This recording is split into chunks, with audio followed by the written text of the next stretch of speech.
Market വാച്ചിലേക്ക് സ്വാഗതം. വിപണി ഒരു കൺസോൾട്ടേഷൻ മൂഡിലാണ് അവസാനിച്ചത്. വെള്ളിയാഴ്ച ദിവസം അല്പം മുന്നേറി. അതിനോടനുബന്ധിച്ച് സ്വാഭാവികമായി ഉണ്ടാകുന്ന ഒരു സാങ്കേതിക തിരുത്തൽ, അതെല്ലാം വളരെ ആരോഗ്യകരമായ കാര്യങ്ങൾ തന്നെയാണ്. ചില ഓഹരികളെങ്കിലും കോർപ്പറേറ്റ് ഏർണിംഗ്സ് വളരെ മികച്ച പ്രവർത്തന ഫലം അവതരിപ്പിച്ചു. ഇൻഡസ്ഇൻഡ് ബാങ്ക് പോലെയുള്ളവ, അവയെല്ലാം മുന്നേറുന്ന കാഴ്ചയും കണ്ടു. വിപണിയെക്കുറിച്ച് കൂടുതൽ സംസാരിക്കാനായി Hedge Equities CEO N Bhuvanendran ചേരുന്നു. ഭുവനേന്ദ്രൻ, ഒരു കോർപ്പറേറ്റ് റിസൾട്ട്സിൽ തുടങ്ങുകയാണെങ്കിൽ വളരെ ഒരു മോശം തുടക്കമായിരുന്നു ലഭിച്ചത്, ഇൻഫോസിസ് അടക്കമുള്ളത്. നമ്മളതിനെക്കുറിച്ച് ചർച്ച ചെയ്ത് കഴിഞ്ഞതാണ്. പിന്നീട് അങ്ങോട്ട് വളരെ മികച്ച ചില റിസൾട്ടുകളും, ഇപ്പോൾ IDA ആണെങ്കിലും ഇൻഡസ്ഇൻഡ് ബാങ്ക് തുടങ്ങിയവയെല്ലാം, M&M ഫിനാൻസ് വളരെ മികച്ച പ്രവർത്തന ഫലം വന്നു. ഒപ്പം അത് പറയുന്നതിനോടൊപ്പം ജെറ്റ് എയർവേസ്, അത് വലിയ വാർത്ത വന്നു, അവസാനം കാത്തിരുന്ന വാർത്ത വന്നു, അത് മുന്നേറി, അതിനുശേഷം ഒരല്പം താഴേക്ക് പോവുകയും ചെയ്തു. ഇതെല്ലാം കൂടെ പരിഗണിക്കുമ്പോൾ എങ്ങനെയാ വിപണി, ഏത് ദിശയിലേക്കാണ്? മാർക്കറ്റിലൊരു കോഷ്യസ് അപ്രോച്ച് എടുക്കുന്നതായിരിക്കും നല്ലത്. കാരണം വാല്യുവേഷൻ, ഇപ്പോഴത്തെ വാല്യുവേഷൻ അത്രത്തോളം അട്രാക്റ്റീവ് അല്ല. കാരണം ഓൾമോസ്റ്റ് എല്ലാ സ്റ്റോക്കിലും 5500 നിന്നും 5900, 924 ലെവൽ വരെ മാർക്കറ്റ് വന്നിരുന്നു. ഒരു ഓൾമോസ്റ്റ് ഇപ്പോൾ ഏത് സ്റ്റോക്ക് എടുക്കുകയാണെങ്കിൽ 20% അടുത്താണ് റിട്ടേൺ ലഭിച്ചത്. കാരണം ലോവർ ലെവൽ ഇൻവെസ്റ്റ് ചെയ്ത ഇൻവെസ്റ്റേഴ്സിനെ സംബന്ധിച്ച് വളരെ നല്ല ഡീസൻറ്റ് റിട്ടേൺ ലഭിച്ചു. വാല്യുവേഷൻ ആയിരുന്നു സെല്ലിംഗ് പോയിന്റ്. എന്നാൽ ഇപ്പോൾ വാല്യുവേഷൻ കുറച്ചൊരു ഹയർ വാല്യൂലാണ് ട്രേഡിംഗ് ചെയ്യുന്നത്. Short time point of view, ഒരിക്കലും ലോങ് ടൈം വ്യൂവിൽ ഒരിക്കലും ഒരു വാല്യുവേഷൻ ഹൈ എന്ന് നമുക്ക് പറയാൻ സാധിക്കില്ല. Short time point of view valuation കുറച്ചൊരു ഹയർ ലെവലാണ്. ഈ ഒരു ലെവലിൽ നിന്ന് കുറച്ചുകൂടെ മാർക്കറ്റ് ഹയർ ലെവലിലേക്ക് പോകാം. പക്ഷേ ഒരു കോഷ്യസ് അപ്രോച്ച് മാർക്കറ്റിൽ എടുക്കുന്നതായിരിക്കും നല്ലത്. പ്രത്യേകിച്ചും 5009 ലാസ്റ്റ് വീക്ക് പറഞ്ഞു 5820 ട്രേഡ് സ്റ്റെബിലൈസ് ചെയ്താൽ അഗൈൻ ഒരു 100 പോയിന്റ്സ് ലഭിക്കാനുള്ള സാധ്യത. 5920 ലെവൽ വരെ മാർക്കറ്റ് മൂവ് ചെയ്തിരുന്നു. ദെൻ ഒരു ഫ്രൈഡേയോട് കൂടി ഒരു കറക്ഷൻ മോഡിലേക്ക് മാർക്കറ്റ് മൂവ് ചെയ്യുന്നതാണ് നമ്മൾ കണ്ടത്. എഗെയിൻ 5950 ആണ് ഒരു ക്രൂഷ്യൽ പോയിന്റ് എന്ന് പറയുന്നത്. 5950യുടെ മുകളിൽ മാർക്കറ്റ് കുറച്ച് റിസ്കി ഏരിയ ആണ്. 5900, 950യുടെ മുകളിൽ ഒരിക്കലും ഒരു ലോങ് പൊസിഷൻ അഡ്വൈസബിൾ അല്ല. അതൊരു ഹൈ റിസ്കി ഏരിയ തന്നെയാണ്. ഇപ്പോഴത്തെ ഇക്കണോമിക് സിറ്റുവേഷൻ അനലൈസ് ചെയ്യുമ്പോൾ ഡാറ്റകൾ വരുന്നതെല്ലാം വളരെ പോസിറ്റീവ് തന്നെയാണ്. ഇപ്പോൾ HDFC ബാങ്ക് ഒഴിച്ച് ബാക്കി റിസൾട്ടുകളെല്ലാം, ആക്സിസ് ബാങ്ക് വളരെ നല്ല റിസൾട്ടായിരുന്നു, ഇൻഡസ്ഇൻഡ് ബാങ്ക്, ഐഡിയ വളരെ ബെറ്റർ ആയിട്ടുള്ള റിസൾട്ട് അനൗൺസ് ചെയ്തു. നെക്സ്റ്റ് വീക്ക് വീണ്ടും ഹിന്ദുസ്ഥാൻ യൂണിലിവർ പോലെയുള്ള മേജർ കമ്പനികളുടെ റിസൾട്ട് വരാനിരിക്കുന്നു. അതുപോലെ ഈ ആഴ്ച വന്ന കെയിൻ റിസൾട്ട് ബെറ്റർ ആയിരുന്നു. മാർക്കറ്റ് പ്രതീക്ഷിച്ചതിലും വളരെ ബെറ്റർ ആയിട്ടുള്ള റിസൾട്ടാണ് വന്നുകൊണ്ടിരിക്കുന്നത്. ഇൻഫോസിസ് മാത്രമായിരുന്നു വളരെ മോശം ഒരു റിസൾട്ട് അനൗൺസ് ചെയ്തത്. എന്നുവെച്ചാൽ ബാക്കി റിസൾട്ടുകൾ, ഇതുവരെ വന്ന റിസൾട്ടുകൾ ബെറ്ററാണ്. അതുകൊണ്ട് ആ റിസൾട്ടിനനുസരിച്ച് മാർക്കറ്റിൽ ഒരു മൂവ്മെന്റ് പ്രതീക്ഷിക്കാം. നോർമലി സംഭവിക്കുന്നത് പോലെ ഒരു സ്റ്റോക്ക് സ്പെസിഫിക് ആയിട്ടുള്ള ഒരു മൂവ്മെന്റ് ആണ് നെക്സ്റ്റ് വീക്ക് നമുക്ക് പ്രതീക്ഷിക്കാൻ സാധിക്കുക. ഒരു കാര്യം ശ്രദ്ധിക്കുക, 5950ക്ക് മുകളിൽ മാർക്കറ്റ് കുറച്ച് വാല്യുവേഷൻ കുറച്ച് ഹയർ വാല്യൂ ആണ്. അതുകൊണ്ട് ഒരു കോഷ്യസ് അപ്രോച്ച് ആ ഒരു ലെവലിന് മുകളിൽ എടുക്കുക. ഫ്രഷ് ബൈയിങ് അതിന് മുകളിൽ short time point of view advisable അല്ല. നമുക്ക് പെട്ടെന്നൊന്ന് സ്വർണത്തിന്റെ കാര്യവും ഒന്ന് കണ്ണോടിക്കാം.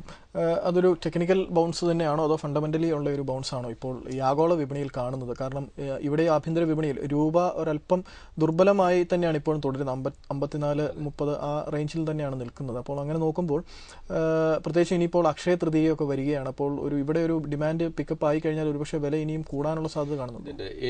ഏഷ്യൻ കൺട്രി, എസ്പെഷ്യലി ചൈനയിൽ നിന്നും ഇന്ത്യയിൽ നിന്നുള്ള ഫിസിക്കൽ ഡിമാൻഡ് വളരെയധികം കൂടി.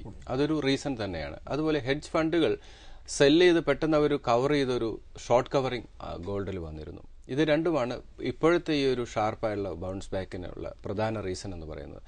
ലോങ് ടൈം അത്രത്തോളം ശോഭനമല്ല. കാരണം മാർക്കറ്റിൽ വീണ്ടും ഗോൾഡ് ഔൺസ് 1490 ലെവൽ വരെ പോകാൻ സാധ്യതയുണ്ട്. 450 ആയിരുന്നു. 450 ബ്രേക്ക് ചെയ്യുകയാണെങ്കിൽ നമ്മൾ തിരിച്ചു വരാനുള്ള സാധ്യത പറഞ്ഞിരുന്നു.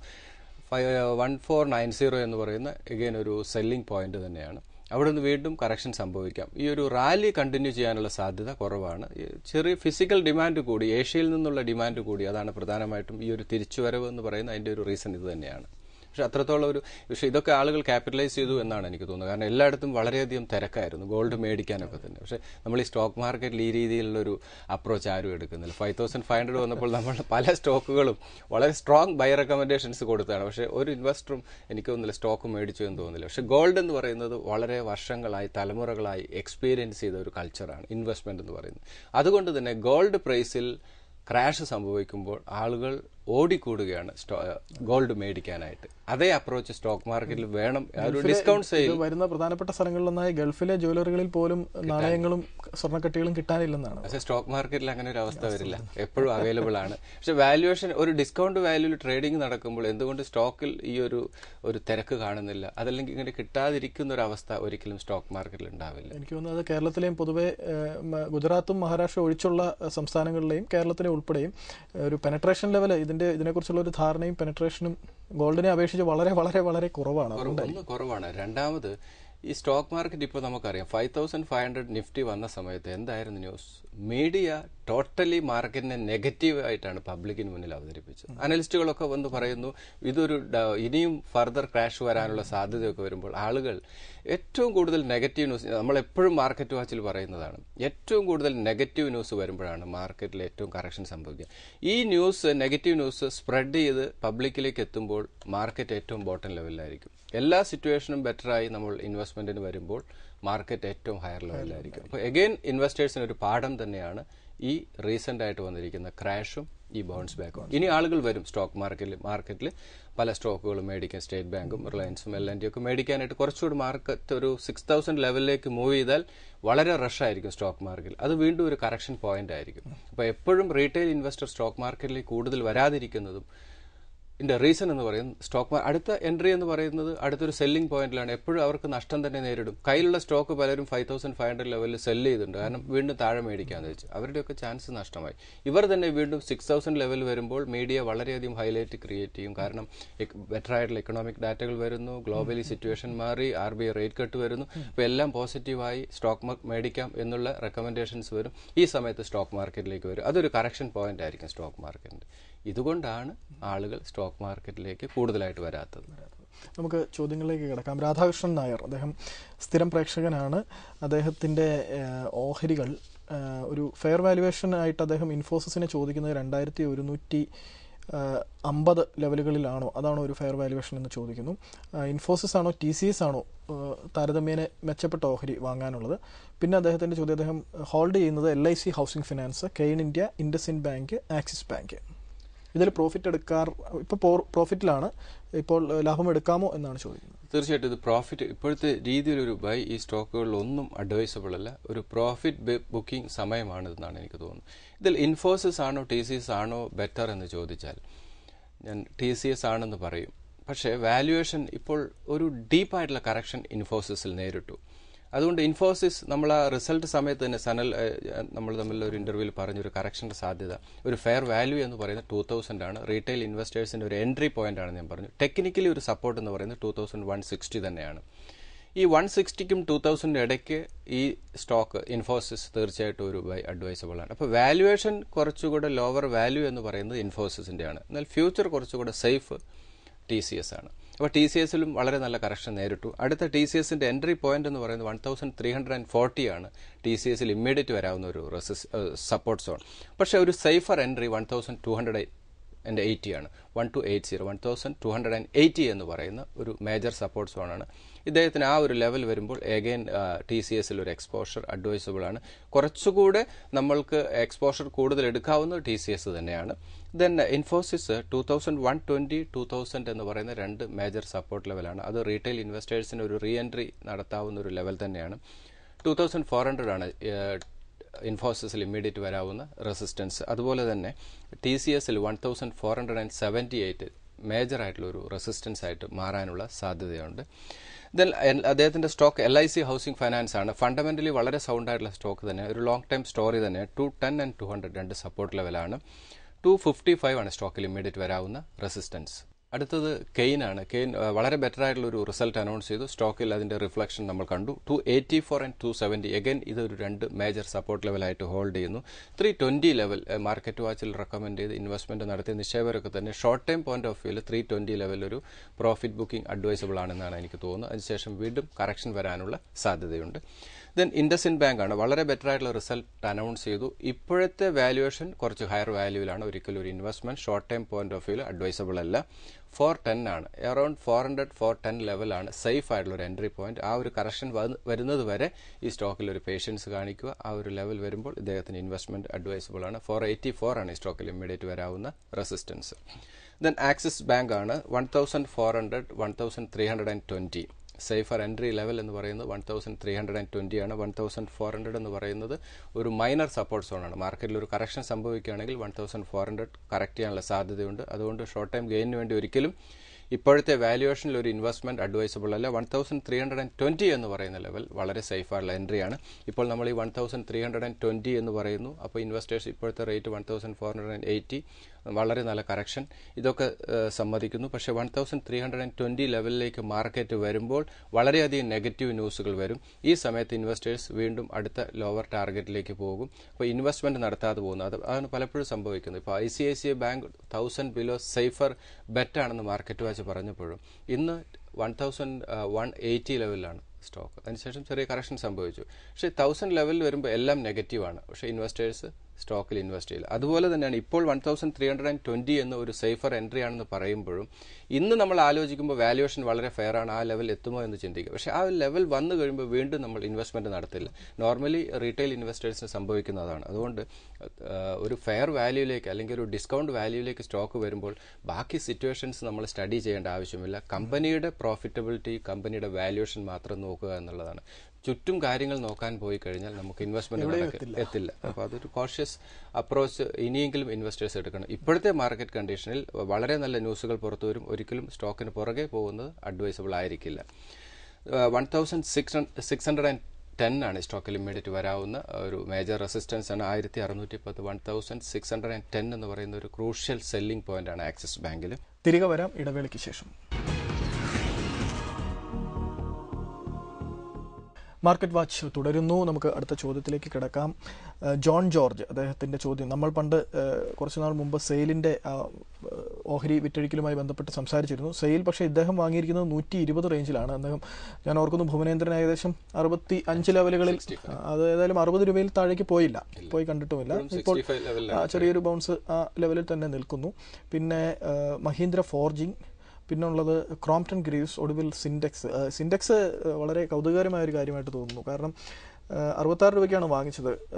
മാർക്കറ്റ് ലീഡറാണ് ആ സെഗ്മെന്റിൽ. പക്ഷേ ഈ റീജിയണൽ ആയിട്ടുള്ള ഓരോ ലോക്കൽ പ്ലെയേഴ്സ് ഉണ്ടായി ശക്തമായ കോമ്പറ്റീഷൻ കൊടുത്തുകൊണ്ടിരിക്കുകയാണ്. അതാണെന്ന് തോന്നുന്നു ഒരു പക്ഷേ സിൻഡെക്സിന്റെ പ്രശ്നം. പിന്നെ ക്രോംപ്ടൺ ഗ്രീവ്സ്, ഒരു കാലത്ത് നമ്മുടെ എല്ലാം ഹൗസ് ഹോൾഡ് നെയിമായിരുന്നു Crompton Greaves. Electrical goods manufacturing കമ്പനിയിൽ ഒരു രാജ്യത്തെ തന്നെ ഏറ്റവും മികച്ചു നിന്ന കമ്പനികളിലൊന്നാണ്. പക്ഷേ പിന്നീട് അങ്ങോട്ട് തുടർച്ചയായി പ്രോഫിറ്റുകളിലും എല്ലാം വലിയ ഡിപ്പ് എല്ലാം വന്നു. എന്താണ് മാനേജ്മെന്റ് പ്രശ്നമാണ്? ഒന്ന് മാനേജ്മെന്റ് പ്രശ്നം. നേരത്തെ സനൽ പറഞ്ഞ സിൻഡെക്സിന് സംഭവിച്ച പോലെ ലോക്കൽ പ്ലെയേഴ്സ് ഈ മാർക്കറ്റിൽ സെഗ്മെന്റിൽ വലിയ കോമ്പറ്റീഷൻ ഇവർക്ക്. അതേ സമയത്ത് തന്നെ ഒരു ഫേസ് ലിഫ്റ്റിംഗ് അല്ലെങ്കിൽ പുതിയൊരു ബ്രാൻഡിംഗ് നടത്താൻ ക്രോംപ്ടൺ ഗ്രീവ്സിന് കഴിഞ്ഞില്ല. അതുകൊണ്ട് സെയിൽസ് വളരെയധികം മോശമായി. ഇതാണ് ഈ രണ്ട് കമ്പനികൾ. സിൻഡെക്സിലെ ലോക്കൽ കോമ്പറ്റീഷൻ അതിഭയങ്കരമാണ്. അത് ഈ കമ്പനിയുടെ സെയിൽസിനെ വളരെയധികം എഫക്ട് ചെയ്തിട്ടുണ്ട്. അതുകൊണ്ട് ഇതിനകത്ത് സെയിൽ ഒഴിച്ച് ഡൈവേഴ്സിഫിക്കേഷൻ സിംഗിൾ പ്രൊഡക്റ്റിൽ തന്നെ നിൽക്കുകയാണ്. അതിൽ ഭയങ്കരമായിട്ടുള്ള കോമ്പറ്റീഷൻ, ലോക്കൽ പ്രൈസ് വാർ ഭയങ്കരമായിട്ട് വന്നിരുന്നു. ഇതിൽ സെയിൽ ഒഴിച്ച് ഫണ്ടമെന്റലി ബാക്കി സ്റ്റോക്കുകളൊന്നും അത്രത്തോളം സൗണ്ട് അല്ല. മഹീന്ദ്ര ഫോർജിംഗ് അത്രത്തോളം സൗണ്ട് അല്ല.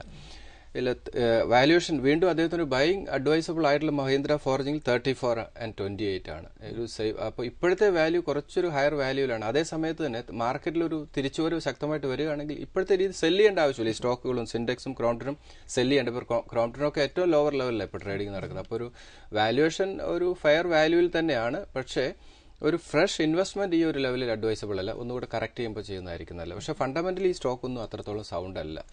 അത് ഒരു കോഷ്യസ് അപ്രോച്ച് തന്നെ ആയിരിക്കും. സെയിൽ മാത്രമേ ഇതിലൊരു സൗണ്ട് സ്റ്റോക്ക് എന്ന് പറയാവുന്ന സെയിൽ മാത്രമേ ഉള്ളൂ. പിന്നെ ഈ ബി ഗ്രൂപ്പ് അല്ലെങ്കിൽ മിഡ് ക്യാപ് സ്റ്റോക്ക് എന്ന് പറയുന്നതൊക്കെ മാർക്കറ്റിൽ ഒരു റാലി സംഭവിക്കുകയാണെങ്കിൽ ഈ സ്റ്റോക്ക് എല്ലാം ഒരു റാലിയിൽ പാർട്ടിസിപ്പേറ്റ് ചെയ്യും. അപ്പോൾ അതിനുവേണ്ടി അദ്ദേഹം പേഷ്യൻസോട് വെയിറ്റ് ചെയ്യുന്നത് തന്നെയായിരിക്കും നല്ലത്.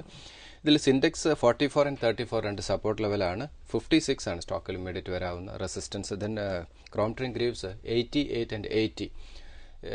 ഒരു ലോങ് ടൈം ഇൻവെസ്റ്റ്മെന്റിന് അഡ്വൈസബിൾ ആയിട്ടുള്ള സ്റ്റോക്ക് അല്ല ക്രോംപ്ടൺ ഗ്രീവ്സ് എന്ന് തോന്നുന്നു. കാരണം ഇനി അതല്ലെങ്കിൽ എന്തെങ്കിലും റിക്കവറി സൈൻ കാണുകയാണെങ്കിൽ മാത്രമേ ഈ സ്റ്റോക്കിൽ ഇൻവെസ്റ്റ്മെന്റ് അഡ്വൈസബിൾ ആയിട്ടുള്ളൂ. കാരണം എല്ലാ ക്വാർട്ടറും ലോസ് ബുക്ക് ചെയ്യുന്നു. കാരണം ഒരു റിക്കവറി സൈൻ കാണുന്നില്ല. തൽക്കാലം ഈ സ്റ്റോക്കിൽ നിന്ന് അവോയ്ഡ് ചെയ്യുക. പിന്നെ ഇൻവെസ്റ്റ് ചെയ്ത് അദ്ദേഹം ഈ സ്റ്റോക്ക് ഹോൾഡ് ചെയ്യുക എന്നുള്ളതും 80 ലെവലിലേക്ക് വരികയാണെങ്കിൽ ഒന്നുകൂടി ആവറേജ് ചെയ്യുക, ഫുൾ ബാക്ക് റാലിയിൽ എക്സിറ്റ് ചെയ്യുക. ക്രോംപ്ടൺ ഗ്രീവ്സിൽ ഒരു സ്വിച്ചിങ് ഓവർ അഡ്വൈസ് ചെയ്യുന്നുണ്ട്. കാരണം നമ്മൾ മുൻപ് ഇവിടെ താങ്കൾ തന്നെ റെക്കമെൻഡ് ചെയ്ത വി-ഗാർഡ് പോലെയുള്ള ഓഹരികളിലേക്ക് ഒരു സ്വിച്ച് ഓവർ. അല്ല, അതിനൊരു കുഴപ്പമുണ്ട്. വി-ഗാർഡിലേക്ക് സ്വിച്ച് ഓവർ, വി-ഗാർഡിന്റെ വാല്യൂഷൻ 500-ലാണ്, ഇതിന്റെ വാല്യൂഷൻ 90-ലാണ്. അപ്പോൾ ഒരു മാച്ച് ചെയ്യില്ല. അല്ല, ഞാൻ വി-ഗാർഡ് എന്ന് മാത്രമല്ല അല്ല, എനിക്ക് തോന്നുന്നില്ല ഈ സെക്ടറിൽ ഇത്രയും ചീപ്പർ വാല്യൂഷനിൽ കിട്ടുന്ന സ്റ്റോക്ക് ഒന്നും അവൈലബിൾ അല്ല. അതുകൊണ്ട് സ്വിച്ചിങ് ഒരിക്കലും അഡ്വൈസബിളും അല്ല. ഈ സ്റ്റോക്ക് തന്നെ ഹോൾഡ് ചെയ്യുക എന്നുള്ള സ്ട്രാറ്റജിയാണ് നല്ലത്. 102 ആണ് സ്റ്റോക്കിൽ ഇമ്മീഡിയറ്റ് വരാവുന്ന റെസിസ്റ്റൻസ്. അതൊരു ടെക്നിക്കൽ റെസിസ്റ്റൻസ് ആണ്. ഒരിക്കലും ആ ഒരു ലെവലിൽ സ്റ്റോക്ക് എക്സിറ്റ് ചെയ്ത് മാറേണ്ട ആവശ്യമില്ല.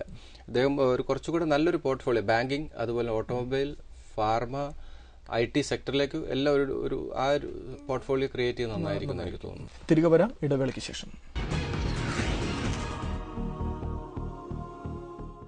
മാർക്കറ്റ് വാച്ച് തുടരുന്നു. നമുക്ക് മുൻനിര ഓഹരികൾ പലപ്പോഴും താഴ്ന്ന ലെവലുകളിൽ താങ്കൾ റെക്കമെൻഡ് ചെയ്തിട്ടുണ്ട്. ഇപ്പോൾ SBI, L&T, ആക്സിസ് ബാങ്ക്, അത് ഹിൻഡാൽകോ, ടാറ്റ സ്റ്റീൽ തുടങ്ങിയവ മുന്നോട്ട് നോക്കുമ്പോൾ ഇപ്പോഴത്തെ ലെവലിൽ ഈ മെറ്റൽ സ്റ്റോക്കുകൾ, പ്രത്യേകിച്ചും ടാറ്റ സ്റ്റീൽ, ഹിൻഡാൽകോ ഒക്കെ അഡ്വൈസബിൾ ആണോ? SBI ഒക്കെ ഇനിയും കാതങ്ങൾ പോകുമെന്ന് നമ്മൾ പ്രതീക്ഷിക്കുന്നുണ്ടോ? എങ്ങനെയാണ് ഇതിൽ മെറ്റൽ സെക്ടർ? ഞാൻ ലാസ്റ്റ് വീക്ക് ഒരു കോഷ്യസ് അപ്രോച്ച്, കാരണം ആ റാലിയിൽ വേണമെങ്കിൽ എക്സിറ്റ് ചെയ്യുക, ദെൻ ഒരു റീ എൻട്രി ആയിരിക്കും നല്ലത് ഇതിൽ ടാറ്റ സ്റ്റീലും ഹിൻഡാൽക്കോയൊക്കെ. കാരണം ടോട്ടലി ഗ്ലോബലി തന്നെ മെറ്റൽ സെക്ടറിൽ ഒരു സെൽ ഓഫ് വരാനുള്ള സാധ്യതയുണ്ട്. അതുകൊണ്ട് തൽക്കാലം ഈ സ്റ്റോക്കിൽ ഒരു ഫ്രഷ് ബൈ അഡ്വൈസബിൾ അല്ല. ഹോൾഡ് ചെയ്യുന്ന സ്റ്റോക്കുകൾ അവർ ഹോൾഡ് ചെയ്യുക. അതേ സമയത്ത് തന്നെ ബാക്കി സ്റ്റോക്ക്, ഇപ്പോൾ ഏത് സ്റ്റേറ്റ് ബാങ്ക് എടുത്താലും റിലയൻസ് എടുത്താലും L&T എടുത്താലും ഒക്കെ തന്നെ ഞാൻ നേരത്തെ പറഞ്ഞതുപോലെ ഒരു ഷോർട്ട് ടൈം ഗെയിനിന് വേണ്ടി ഇപ്പോഴത്തെ വാല്യുവേഷൻ അട്രാക്റ്റീവ് അല്ല. അപ്പോൾ പെട്ടെന്നൊരു ഗെയിനിന് വേണ്ടി സ്റ്റോക്കിൽ എൻട്രി ചെയ്യാം എന്ന് തീരുമാനിച്ചാൽ അത് അത്രത്തോളം advisable. State bank of India 2380, 2400 വരെ പോകാനുള്ള സ്ട്രെങ്ത് ഉണ്ട്. L&T 1600 വരെ 1580 ലെവൽ വരെ പോകാം. അതുപോലെ ആക്സിസ് ബാങ്ക് ഓൾറെഡി നമ്മൾ ഡിസ്കസ് ചെയ്തതാണ്.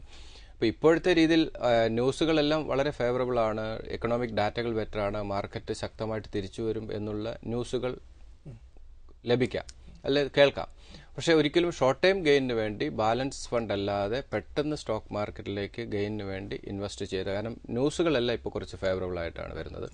FIs തന്നെ 2500 crore ബൈയിങ് സൈഡാണ്. Domestic institution as usual 1600 crore selling സൈഡിലാണ്. പക്ഷേ ഇതിനകത്ത് ഡൊമസ്റ്റിക് ഇൻസ്റ്റിറ്റ്യൂഷൻ ആണ് മാർക്കറ്റിനെ നമ്മൾ കഴിഞ്ഞ എപ്പിസോഡ് ഡിസ്കസ് ചെയ്തത്. കാരണം 5500 ലെവലിൽ വളരെ ആക്റ്റീവ് ആയിട്ടുള്ള പാർട്ടിസിപ്പേഷൻ ഡൊമസ്റ്റിക് ഇൻസ്റ്റിറ്റ്യൂഷന്റെ ഭാഗത്തുനിന്നുണ്ടായിരുന്നു. അതൊരു വലിയ ക്രാഷിൽ നിന്ന് മാർക്കറ്റിനെ പ്രൊട്ടക്ട് ചെയ്തു. അപ്പോൾ ഇത് പലപ്പോഴും ബാലൻസ് ചെയ്ത് നിൽക്കുന്നത് തീർച്ചയായിട്ടും നല്ലതാണെന്നാണ് എനിക്ക് തോന്നുന്നത്. കാരണം വരുന്ന വെള്ളിയാഴ്ച ഒരു ഡാറ്റ വരാനുണ്ട് RBIയുടെ പോളിസി ഒരു 25 basis point market rate cut പ്രതീക്ഷിക്കുന്നുണ്ട്. അതിന്റെ റാലിയാണ് ഇപ്പോൾ നമ്മൾ കണ്ടുകൊണ്ടിരിക്കുന്നത്. അതങ്ങനെ വരും എന്ന് നമുക്ക് പ്രതീക്ഷിക്കാം. അതുപോലെ ചിദംബരം വീണ്ടും പുതിയ റിഫോംസ് കൊണ്ടുവരും. പാർലമെന്റിൽ ഇത് പാസ്സാക്കാനുള്ള ആക്ഷൻ നടന്നുകൊണ്ടിരിക്കുന്നു. അതൊക്കെ റിഫോംസിന് അനുകൂലമായ തീരുമാനങ്ങളാണ്. അതാണ് വീണ്ടും FIs മാർക്കറ്റിലേക്ക് വരാനുള്ള ഒരു റീസൺ. അപ്പോൾ എപ്പോഴും മാർക്കറ്റിനെ ഡ്രൈവ് ചെയ്യുന്ന FIs തന്നെയാണ്. അപ്പോൾ FIsന്റെ ആ ഒരു ഡ്രൈവ്, ആ ഒരു ഫ്ലോ തന്നെയാണ് ഇപ്പോഴത്തെ ഈ റാലിക്കുള്ള പ്രധാന റീസൺ. പോലും വളരെ പോസിറ്റീവായിട്ടുള്ള എക്കണോമിക് ഡാറ്റകൾ വന്നു, FIs വീണ്ടും മാർക്കറ്റിൽ ആക്റ്റീവായി. അതാണ് ഈ റാലിയുടെ ഒരു റീസൺ എന്ന് പറയുന്നത്. അപ്പോൾ ഇനിയും മാർക്കറ്റിന് ഗ്ലോബൽ ന്യൂസുകളും ഇന്ത്യയുടെ പൊളിറ്റിക്കൽ സിറ്റുവേഷനും FIsന്റെ ഫ്ലോയുമാണ് മാർക്കറ്റിനെ ഏത് ലെവലിലേക്ക് ഡ്രൈവ് ചെയ്യേണ്ടത്. നന്ദി ഭുവനേന്ദ്രൻ. വിപണിയിൽ ഇൻഫോസിസിന് ശേഷം വന്ന പ്രവർത്തന ഫലങ്ങൾ പൊതുവെ മികച്ചതായിരുന്നു. അതിന്റെ അനുബന്ധമായിട്ടുള്ള റാലി നമുക്ക് ലഭിക്കുകയുണ്ടായി. ഒപ്പം തന്നെ വെള്ളിയാഴ്ച വരാനിരിക്കുന്ന റിസർവ് ബാങ്കിന്റെ പോളിസിയിൽ റീപ്പോ നിരക്കിൽ ഒരു 0.5% കുറവ് വരും എന്ന് കരുതുന്നു. അതിന്റെയും ഈ റാലിയിൽ അതും ഡിസ്കൗണ്ടഡ് ആയിട്ടുണ്ട്. അങ്ങനെ മൊത്തത്തിൽ നോക്കുമ്പോൾ 5950 നിഫ്റ്റിക്ക് ഒരു ശക്തമായ ഒരു പ്രതിരോധം കാണുന്നുണ്ട്. അത് താണ്ടി മുന്നോട്ട് പോകാനുള്ള സാധ്യതകൾ ഇനിയും നല്ല വാർത്തകൾ വന്നാൽ മാത്രമേ ലഭിക്കുകയുള്ളൂ. അതുകൊണ്ട് തന്നെ 5950 ലെവലുകളിൽ ട്രേഡേഴ്സിനെ സംബന്ധിച്ച് എക്സിറ്റ് ചെയ്യാം. പക്ഷേ ലോങ് ടൈം നിക്ഷേപകരെ സംബന്ധിച്ച് ഇനിയും വിപണി ഏറെ മുന്നേറാനുണ്ട്. അതുകൊണ്ട് തന്നെ അവരോട് പറയാനുള്ളത് എപ്പോഴും പറയാറുള്ളത് പോലെ തന്നെ സ്റ്റേ ഇൻവെസ്റ്റഡ്. അടുത്ത ആഴ്ച കാണാം. നന്ദി, നമസ്കാരം.